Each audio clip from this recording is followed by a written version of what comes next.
Le croquis montre clairement la situation de Lyre sur la ligne 15 et les liaisons de cette ligne avec les lignes 13 et 16. C'est en effet à la bifurcation Nazareth que la ligne 16 se détache de la ligne 15 en se dirigeant vers Aarschot. La ligne 15 continue vers Herentals. Nous suivons maintenant la voie B de la ligne 15 en direction d'Antwerpen. Le signal de départ au-delà du quai est un signal de bifurcation donnant accès aux lignes 15 et 13. Lorsqu'il présente un chiffre lumineux allumé, ce signal donne accès à la ligne 13. Les voies de la cour aux marchandises situées à gauche, celles de réception et les voies du faisceau situées à droite, sont reliées aussi bien avec la ligne à voie unique 13 qu'avec la ligne 15. L'ensemble est un complexe de voies étendues qui ne présente cependant aucune difficulté spéciale.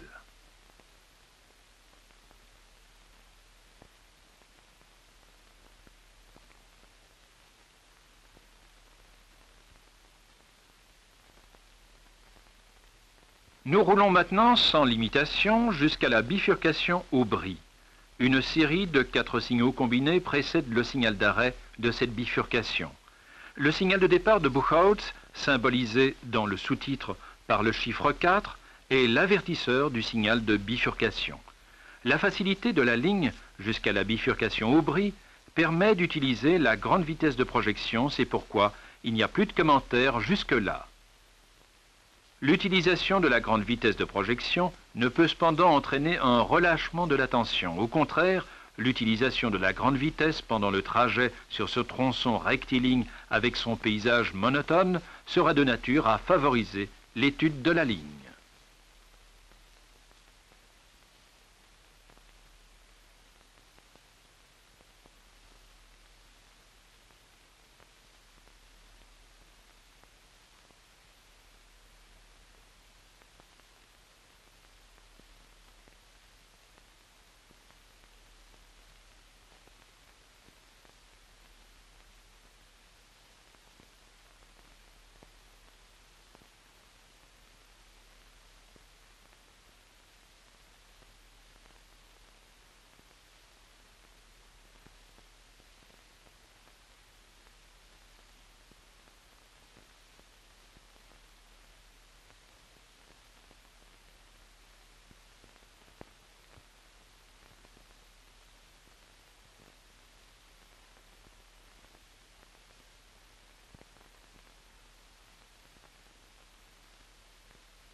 Voici le signal qui couvre la bifurcation Aubry. Cette bifurcation est le lieu de rencontre de la ligne 15 avec la liaison 15-1.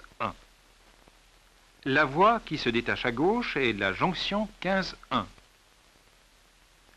Nous continuons à suivre la voie B de la ligne 15 et nous atteindrons la ligne 27 à la bifurcation Drabstraat. Ceci est l'itinéraire vers Berchem via Mortsel. La voie à notre gauche décrit une courbe et rejoint la ligne 27A exactement en dessous du pont.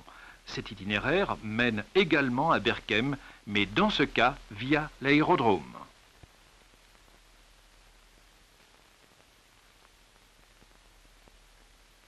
Voici la bifurcation Drabstraat. La ligne 15 rejoint ici la ligne 27 qui vient de la gauche. Remarquez que le signal implanté immédiatement au-delà des aiguillages est un signal avertisseur.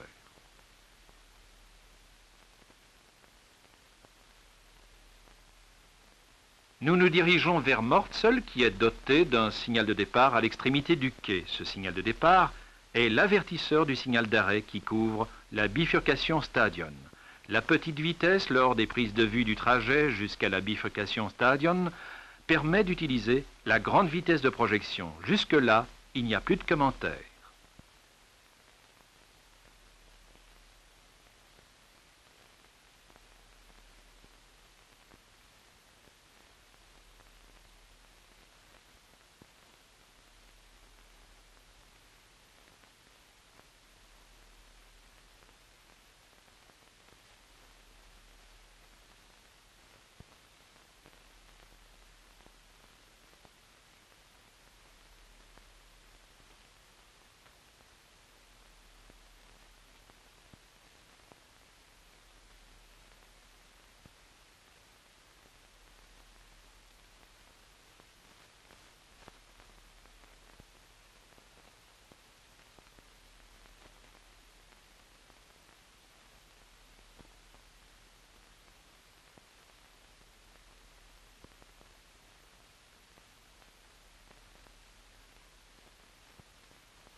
Voici le signal d'arrêt qui couvre la bifurcation Stadion.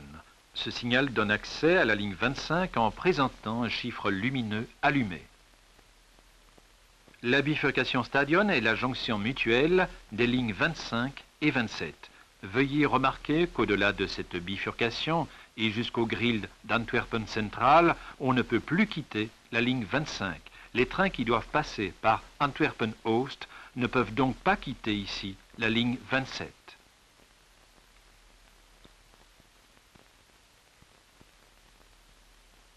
En nous dirigeant vers la bifurcation Noord-Groenenhoek, nous sommes parvenus dans le complexe Berchem-Antwerpen Central.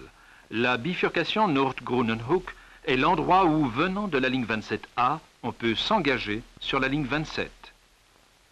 Le signal de passerelle à l'extrémité du quai est le signal de bifurcation qui peut donner accès à la ligne 27.1 à destination d'Antwerpen-Oost. C'est la bifurcation Noord-Berchem précédée par la bifurcation Zuid-Berchem où la ligne 59 rejoint notre ligne. Ici, les deux bifurcations sont suivies de l'entrée du faisceau Berchem. Nous rencontrerons encore deux signaux avant de pénétrer en gare d'Antwerpen Central. Le signal dont nous approchons maintenant couvre la sortie du faisceau Berchem. Ce signal combiné est en même temps l'avertisseur du signal d'entrée d'Antwerpen Central. Parcourez le complexe des voies comme le recommandent les films d'instruction. Voici la sortie du faisceau Berchem et la liaison avec la ligne 12 venant de Antwerpen-Oost. Nous approchons du signal d'entrée d'Antwerpen Central. Nous voyons à gauche les voies A et B de la ligne 25, à notre droite la voie A de la ligne 27 et les voies A et B de la ligne 12 avec à côté le faisceau Congo. Voici le signal d'entrée d'Antwerpen Central qui donne accès au quai des voies en cul-de-sac.